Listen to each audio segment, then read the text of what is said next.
Shikues të nderuar, selam aleikum. Sonte në emisionin Zëri i Arsyes do të flasim për pasojat e festimit të pakontrolluar gjatë ndrimit të motmotëve. Para se t'ju prezantojmë të ftuarin tonë në studio, do t'ju sjellim një raport që kemi përgatitur për këtë çështje. Qëndrimet pro apo kundër festimit të vitit të ri ishin tema diskutimi ndërmjet kategorive të ndryshme të njerëzve. Për këtë çështje kanë folur edhe hoxhallarët e cilët përsëritshëm kanë rezultuar se viti i ri nuk ka të bëjë me asnjë festë fetare dhe një festim i tillë qëndron edhe më larg fesë islame. Pa u thelluar në detaje rreth këtyre qëndrimeve, ajo për të cilën të gjithë pajtohen janë pasojat që sjell mënyra e festimit kur shënon nata e ndrimit të viteve. Gjatë festimit të natës së ndrimit të motmotëve në javën që po e lëm pas, bilanci personave të lënduar nuk ishte i vogël. Një vajzë nga Peja kishte marrë lëndime të rënda në kokë nga një plumë qor, ndërsa 10 të tjerë kanë pasur lëndime trupore si pasojë e përdorimit të mjeteve piroteknike. Nga orët e hershme të datës 1 janar 2014, 2 persona kanë mbetur pothuajse të verbër dhe kjo po për të njëjtat arsye. Nuk ka munguar as përdorimi i armëve pa leje nga persona të shumtë, ndërsa vetëm 4 prej tyre kanë përfunduar nën pranga, njofton policia e Kosovës. Kjo e fundit njoftoi edhe për dëmtimin e disa pronave. Policia e Kosovës gjithashtu ka dhënë statistikat e aksidenteve që kanë shënuar 31 dhjetorin. Sipas policisë, nuk ka patur aksidente fatale, ndërsa kishte 19 aksidente me të lënduar, 83 aksidente pa të lënduar, 548 tiketa trafiku të shqiptuara, 13 arestime dhe 4 persona në mbajtje. Në anën tjetër, përveç këtyre dëmeve, qytetarët e Kosovës, edhe pse gjatë gjithë viti u përballën me ekonomi të dobët institucionale dhe të ardhurat e tyre jo të kënaqshme, nuk hezituan të thellohen në shpenzime marramendëse. Mbi 3 milion euro janë shpenzuar për ndotjen e ambientit nëpërmjet fishekzjarëve, si dhe dekore e ushqime luksoze që prekin shifra të mëdha e shqetësuese parash. Shënimi i natës së ndrimit të viteve nuk u shënua në mbar botën, nga se jo të gjithë mendojnë se kjo natë vlen të shënohet, si dhe jo të gjitha shtetet dhe qeveritë e tyre kanë sy për të festuar në fund të vitit që e përfunduam. E pas këtij raporti të nderuar miq, u rikthyem në studio për t'ju prezantuar të ftuarin ton. Me ne në studio është Hoxhi Krem Avdiu, me cilin do të flasim për temën e sotme. Hoxhi, selam aleikum, mirë se erdhët. Wa aleikum selam wa rahmatullah. Mirë se takojmë bujar edhe kësaj radhe në këtë emision dhe në këtë studio. Atëherë Hoxhi, a ka moral edhe në gjëra të ndaluara? Bismillahirrahmanirrahim. Alhamdulillah wa salatu wa salam ala rasulillah. A ka është një gjë e cila realiteti ndoshta na e përgjigjen më të mirë, po a duhet ketë? Po, duhet ketë. Ne si musliman e kemi një frym, një shpirt të mirësjelljes e cila duhet të na përcjell vazhdimisht në jetën tonë. Në të vërtetë gjithë jemi të vetëdijshëm se është e pamundur që individi të bëhet i përsosur. Ajo përsosmëri është e paarritshme, mirë po nuk do të thotë që nuk duhet të synohet. Kështu që njeriu duhet të synojë të bëhet i përsosur, edhe pse paraprakisht është i vetëdijshëm se është e paarritur përsosmëria. Në kuadër të quaj një koncepti të mirësisë së madhe të individit është që edhe në rastin kur gabon, edhe në rastin kur mëkaton, edhe në rastin kur ndoshta nuk mund të bëj rezistencë epsheve, pasioneve, dëshirave të ulta e kështu me radhë, prapse prap tek ai duhet të jetë i kultivuar një lloj morali. Ai moral duhet ose do të manifestohet me një brejtje të ndërgjegjes pasi që të ketë gabuar njeriu dhe ajo ndërgjegje pastaj aq sa është funksionale do të prodhoj vullnet të ky për të sanuar pasojat eventuale që i ka shkaktuar me gabimet ose me shkeljet e tejkalimet që i ka bë.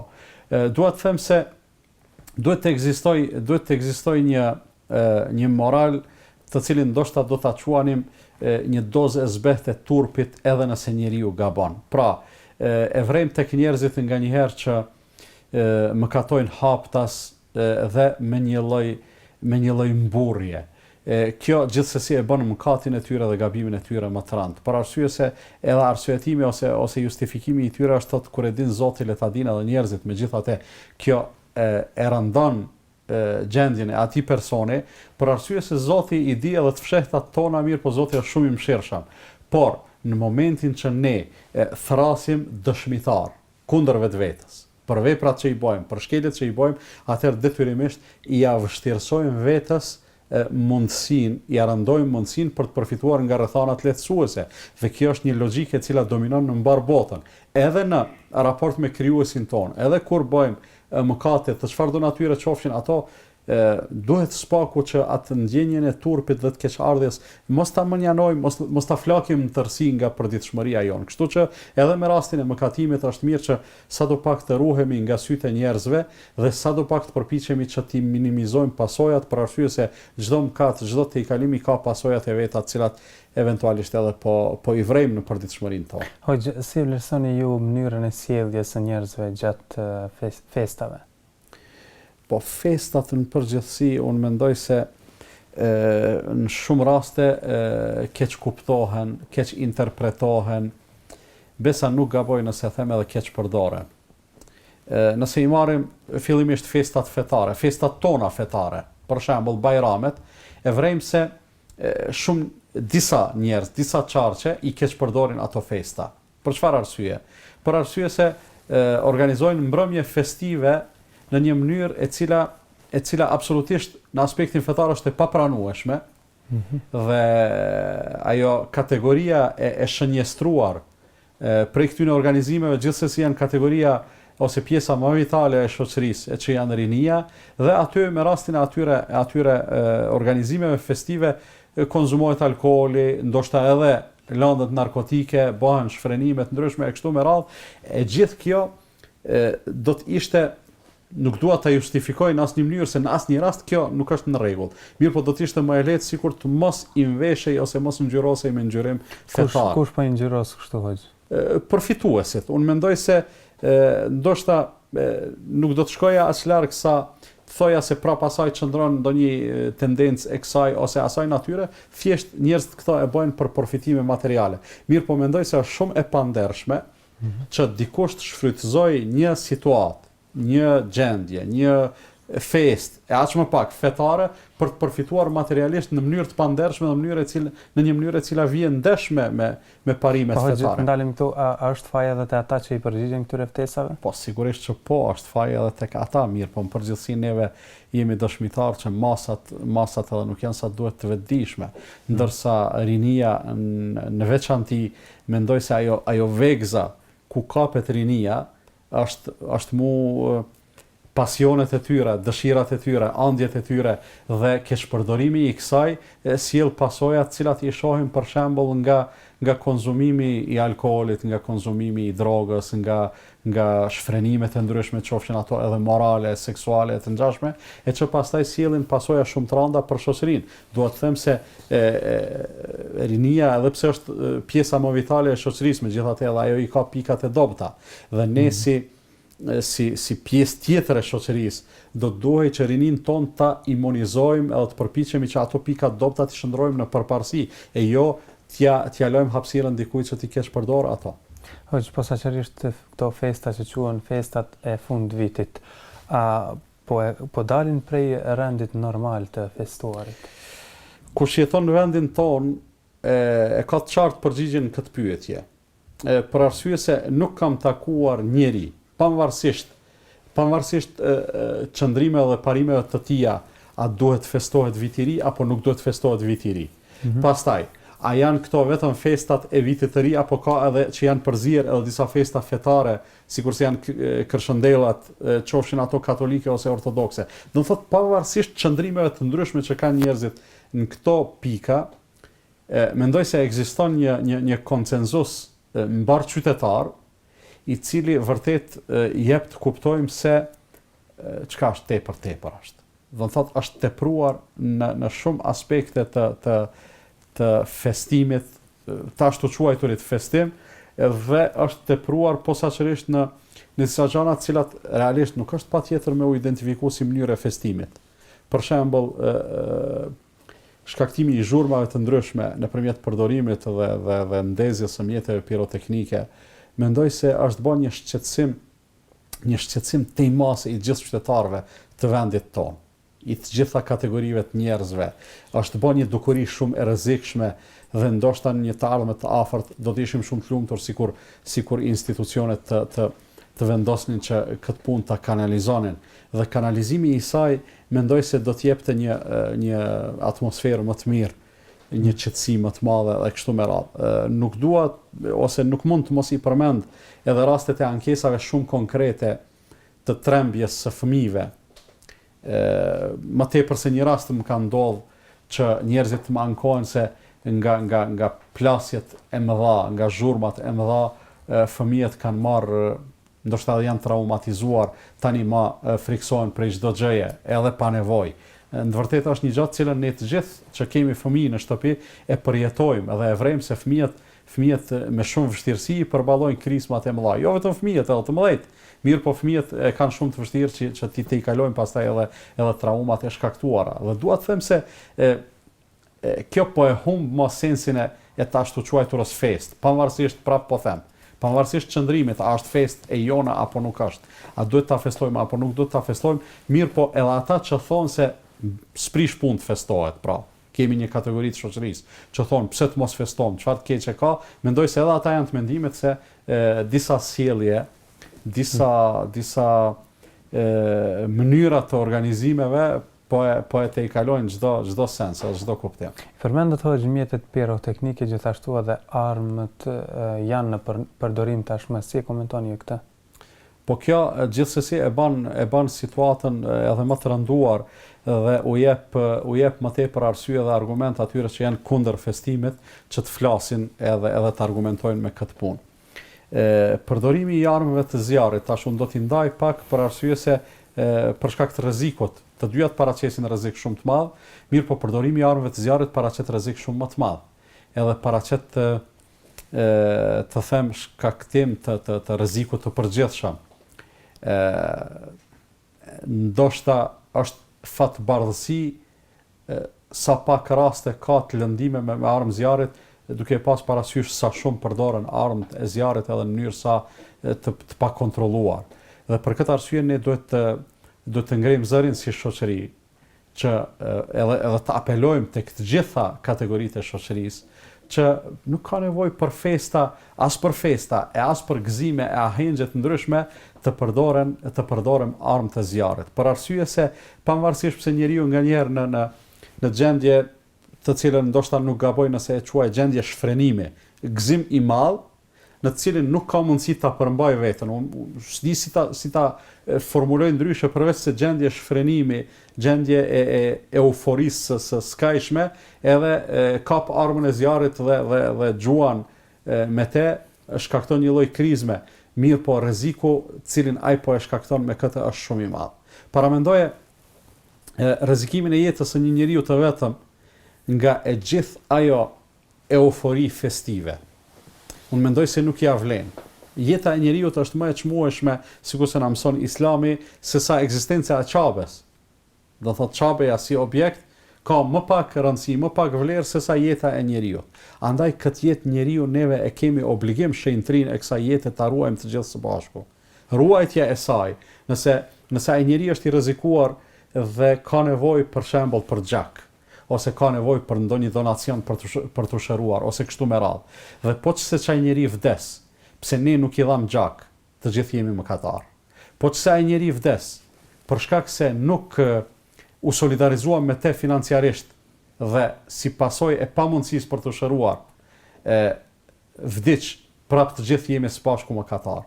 Por çfarë do t'i themi Zotit, edhe çfarë do t'i themi vetvetes, nëse njeriu vdes si pasojë e pakujdesisë son, gjoja për të festuar e kanosim edhe e cenojmë jetën e njeriu me armë zjarri. Mendoj se kjo është absolutisht e pajustifikueshme. Është shumë e vërtetë se juridikisht, nëse dikush e ka shkaktuar vdekjen e njeriu në këtë formë, juridikisht ajo do të kualifikohet dhe klasifikohet si vrasje e paqëllimshme. Megjithatë, kjo prap nuk e liron njeriu prej përgjegjësisë për arsye se mungesa e kujdesit të tij e shkaktoi këtë rast. Me këtë ndoshta dikush do të çortoj duke thonë po ku është besimi ynë në gjërat të cilat janë caktuar, të paracaktuara e kështu me radhë. Nuk duhet në asnjë mënyrë besimin ta përzijejmë në pakujdesinë tonë. Dhe nëpërmjet besimit ta arsyetojmë ta arsyetoj mungesën tonë të korrektësisë. Për arsye se është shumë e vërtetë që gjanat janë të paracaktuara dhe ajo që ka ndodhur është dashur të ndodhë. Mirë, po pse ka qenë e shkruar, a lirohemi ne prej përgjegjësisë? A ka logjik, a ka arsye të themi ta marrun armën edhe të shti me armë, qoftë edhe në ajër, nëse dikush lëndot pas ka qenë e shkruar? A dhez ky arsyetim tek Zoti kur dalim para Zotit? Sigurisht jo. Për arsye se nëse do të ishte kjo kaq e përgjithësuar, kaq absolute, atëherë edhe kriminalet më të mëdhenj do të ishin gjendje të arsyetoshin para Zotit, o Zot, ti e ke shkruar që unë të vjedh, ti e ke shkruar që unë të vras, ti e ke shkruar që unë të bëj kështu. Megjithatë, fetarisht gjithë këto arsyetime janë të paqëndrueshme. Për këtë arsye, mendoj se duhet të organizohen fushata, posaçërisht ndoshta 2 muajt e fundit të vitit ose 1 muaj të fundit të vitit, që vërtet njerëzit të vetëdijsohen për këto gjëra. Për arsye se prap përshtypja ime është se çdo njeri që gabon pas gabimit ndjen keqardhje, pendohet, bëhet pishman. Mirë, po pishmanllëku edhe ndjenja e keqardhjes nuk e çban atë vepër e cila ka ndodhur. Hoxha, si jeni ndirë ju në netet e ndrimit të moteve nga shkrepjet enorme të këtyre mjeteve shpërthyese? Më lejo para kësaj të them një gjë, Bujar. Nata në mes 31 dhjetorit edhe 1 janarit, për mua është nata më monotone e vitit. Shpesh herë ndi duke thënë nata më e gjatë e vitit, mendoj se nuk është nata më e gjatë e vitit. Nata më e gjatë e vitit dikun është ka 22 dhjetori, me këshir kështu me gjatësi të minutave. Mirë, po është natë monotone për arsye se vërtet as në ambientin më intim familjar njeriu nuk gjen prehje, qetësi, rehati, po deshet të lexosh diçka nuk ke mundësi të lexosh, po deshet të flesh nuk ke mundësi të flesh, po deshet të bisedosh me familjarët tu ose të bësh çfarë do që është e drejtë e jotja të zgjedhësh të bësh, asnjërin prej tyre nuk e ke mundësi të bësh. Për arsye se ndodh ajo që ndodh nëpërmjet televizioneve, pastaj nëpërmjet krismave të shumta, të cilat subhanallahu tek ne disi sikur ua kemi të i kalu të gjithëve. Në mbar botën festimet edhe krismat bëhen në mënyrë të organizuar dhe të kontrolluar. Dhe kjo është ajo të cilën unë kërkoj prej institucioneve tona, që t'i qesin kufi kësaj pune dhe t'a bëjnë të organizuar dhe të kontrolluar, të mos lihet në dorën e secilit për të bërë krizmat ndryshme, për të ndezur fishek zjarre ose për të bërë spektakël piroteknik në çfarëdo mënyre, mos flasim më për përdorimin e armëve të zjarrit, për arsye se në këtë mënyrë ata shkaktojnë rrezikim të përgjithshëm, edhe të jetëve të njerëzve, edhe të shëndetit e mirëqenies, po edhe të pronës dhe pasurisë. Për arsye se kemi vrejtë edhe vrejtëm edhe nëpërmjet reportazhit lëndimet e shumta, dëmtimet e shumta, rrezikimi i jetës së njerëzve, të gjitha këto, tash dikush e ka këtë përgjegjësi, ruajtjen e jetës së njerëzve dikush e ka këtë përgjegjësi. Andaj në gjithë vendet e zhvilluara të botës, kjo bëhet në mënyrë shumë të kontrolluar, edhe në mënyrë të organizuar, edhe për këtë arsye ata kanë edhe më pak pasoja. Atëherë neve shpeshherë i trumpetojmë asaj punës së europianizimit edhe jemi popull pro-perëndimor e kështu me radhë. Mirë, po një pyetje ne duhet t'ja bëjmë vetës. Me çka jemi ne popull i orientuar ka perëndimi? Kulturën në kuptimin pozitiv nuk po e marrim, po e marrim në kuptimin negativ. Pijet alkoolike, pijet ose mjetet drogat e ndryshme e kështu me radhë, shfrenimet e ndryshme e kështu, po, me këtë ua kemi të i kaluar edhe perëndimorëve. Me këtë do të thotë kemi dalur përtej Evropës, në Atlantik kemi dalë. Mirë, po me një kulturë edhe të festimit, edhe të kremtimit, edhe të sjelljes, edhe të tolerancës, edhe kështu me radhë, mendoj se nuk jemi as për sa afërmi popull perëndimor. Andaj mendoj se këtu kemi pak ngecje. Mendoj se duhet të kihet parasysh se çdo njeri që ka shpenzuar për të festuar, ka bën ndezje të mjeteve të ndryshme. Shumë jam i bindur që me kalimin e kohës, me kalimin e atyne 5 minutave ose gjys ore ose 1 orë të euforisë, shumë jam i bindur se çdo njeri prej tyre është penduar.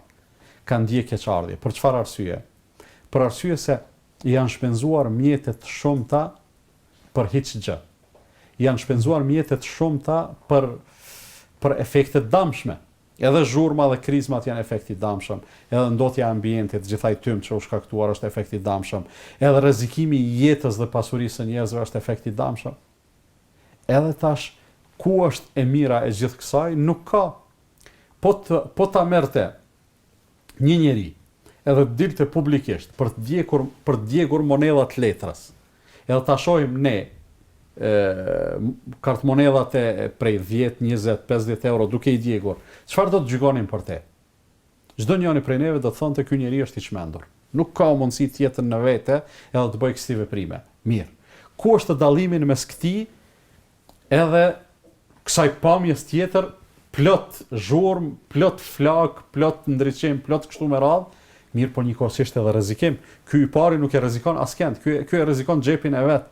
Ndërsa ky tjetri e rrezikon edhe sigurinë time, e prish edhe qetësinë time, e rrezikon edhe pronën time, edhe tash cili del më i pa kontrolluar. Ose i pa balansuar. Mendoj se këtu ka shumë gjëra të cilat do të na provokojnë që të mendojmë lidhur me to. Ne të shkëputemi për pak qaste, shikues të nderuar, kthehemi pas pak me pjesën e dytë të emisionit.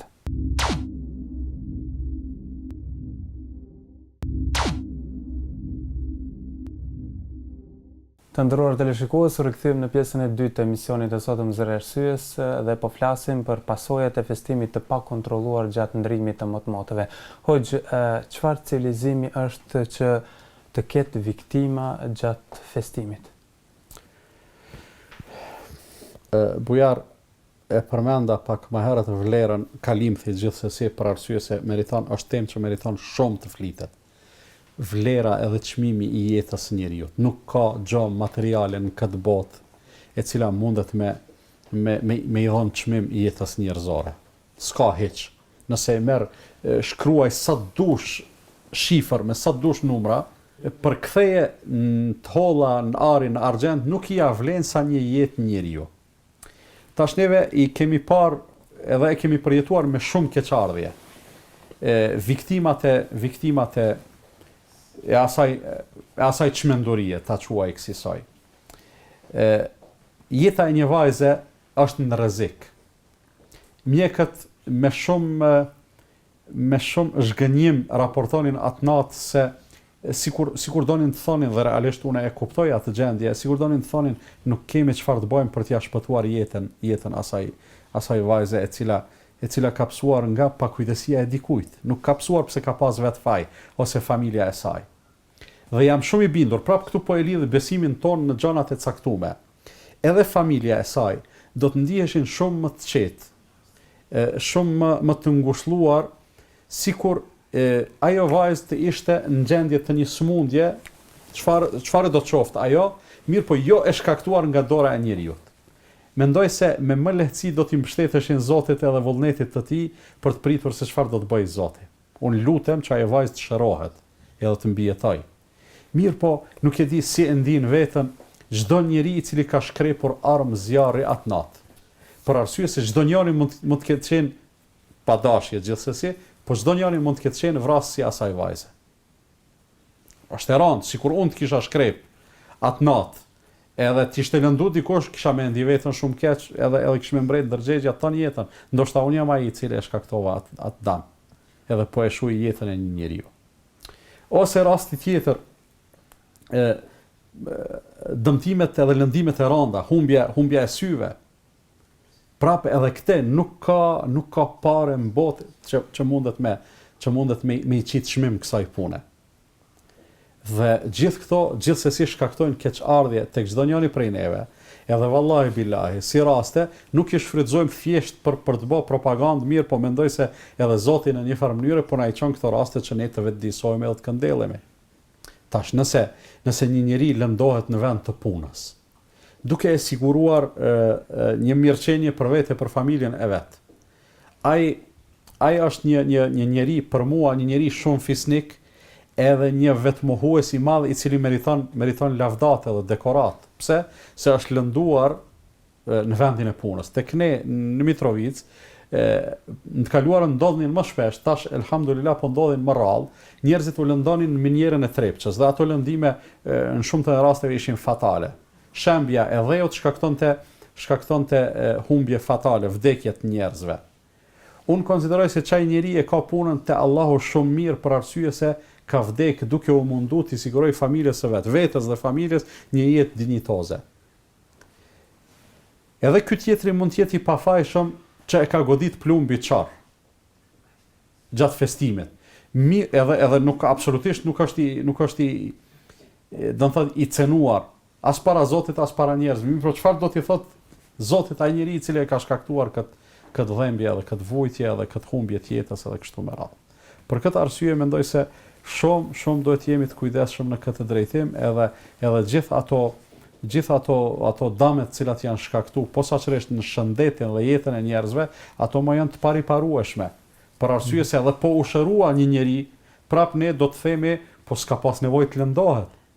E lëre më nëse dikush si pasojë e pakujdesisë së shoqërisë në përgjithësi, si pasojë e euforisë së disave, dikush e humbi jetën. Hoxha, mund të na tregoni pikpamjen tuaj për festimin?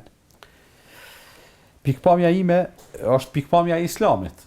Allahu i madhruar neve na i kalon 2 festa, të cilat në kohë edhe në rrethana lidhen me suksese. Pas përfundimit të agjerimit një mujor, pra pas përfundimit të muajit të Ramazanit, neve e kemi festën e Fitr Bajramit. Pas përfundimit të haxhit në nivel mbar kombëtar ose ndërkombëtar, mbar ummetor, edhe tjerëve që s'kan pas mundësi të shkojnë në haxh por therrin kurban, e kemi festën e Kurban Bajramit. Gjatë asaj kohe, prap, ne si musliman nuk pim alkool. Nuk përdorim gjëra të ndaluara. Pastaj, gjatë asaj kohe nuk e lëm namazin. Do të thonë, festojmë në një mënyrë shumë dinjitoze dhe mendoj se nuk ka në botë dikush të festoj më mirë edhe më dinjitetshëm se sa muslimanët. Dhe kjo është fest për mua. Fest është që njeriu t'i gëzohet suksesit të vet, mirë po të mos harroj se e presin edhe shumë punë edhe shumë detyra. Mu për këtë, Allahu i madhruar na ka urdhëruar në Kur'an fe idha faragta fansab. Kur ta përfundosh një punë, me njëherë ngritu për punën tjetër, nuk ke kohë për të humbur. Ndoshta e ke vdekjen me njëherë mas suksesit të parë, e ke pas kryerjes së punës së parë, nuk ke kohë për të humbur. Ndërsa ajo që po ndodh, e sidomos në të ashtu quajturat festat e ndërimit të motmoteve ose festat e fundvitit, ajo më e tejkalon çdo dimension, çdo përkufizim, çdo kornizë të festimit, edhe kalon që nuk quhet festim. Unë them se nuk quhet festim, por shumica e njerëzve, sidomos tek ne, e shfrytëzojnë si mundësi për shfrenim. Si e vrejnë prej sjelljes së tyre. Do të thotë mundësi për t'u shfrenuar. Mendoj se kjo është devijim shumë i madh, do të thotë prej konceptit të festimit. Çfarë do të qoftë ai, jo vetëm konceptit islam të festimit. Gjithashtu në këtë kohë po shpenzohen shumë jetë materiale për shkak të këtyre festave. Si e komentoni këtë, çfarë thotë ky realitet? Po, shpenzohen miliona bujar në një vend çfarë jemi ne. Themi se ka varfëri, themi kështu, të shpenzohen miliona për mjete piroteknike. Mendoj se është një mungesë solidariteti. Cili do prej neve ose cili do prej njerëzve që kanë shpenzuar në këtë drejtim, po t'u ishte kërkuar që ato hollat t'i dedikonin për një fond humanitar, nuk e di se sa do të gjenin gatishmëri. Dikush ndoshta qëndron shumë mirë financiarisht edhe do të ishte në gjendje të thonte mirë, unë kam vendosur t'i shpenzoj 100 euro për të festuar. Ja po u jap juve 200 edhe bani me to çfarë doni, punë humanitare. Prapë për mua nuk është solidarizuar mjaft ky njeri, se qëllimi është që ky edhe ato 100 t'i jap për atë qëllim humanitar, në mënyrë që të bëhet 100% humanitar edhe të bëhet 0% rrezikues i mirëqenies edhe i qetësisë. E mendoj se te ky nivel i vetdijes akoma nuk kemi arritur. Dua të them se asnjë njeri nuk është varfëruar për shkak se është treguar solidar, ndërsa për shkak se i kanë shpenzuar të hollat e tyre vend e pa vend, po, kjo mund të jetë hapje e derës së varfërimit. Deri kur kjo gjendje hoxh? Kjo gjendje derisa të vetëdijsohemi. Në momentin që vetëdijsohemi, gjendja jonë do të përmirësohet. Ndërsa ato suksesi është i lidhur me vetëdijen, e pastaj vetëdija është parakushti i aktivitetit pozitiv. Zhvillojmë aktivitet për të mirë, sigurisht që do të ndryshohet gjendja jonë për të mirë, nëse rrim kështu vetëm duke festuar, vetëm duke pirë kafe, vetëm duke shkuar në përbastore, vetëm duke përcjellur seriale dhe telenovela, atëherë ku është logjika që të presim përmirësim të gjendjes sot? Hoxhi, falenderojmë që sonte ishit në emisionin Zëri i Arsyes. Ishte kënaqësia ime vëlla. Shkues të nderuar, kjo ishte për sonte në emisionin Zëri i Arsyes. Faleminderit që na ndoqët, mirupafshim herëve të tjera. Selam aleikum.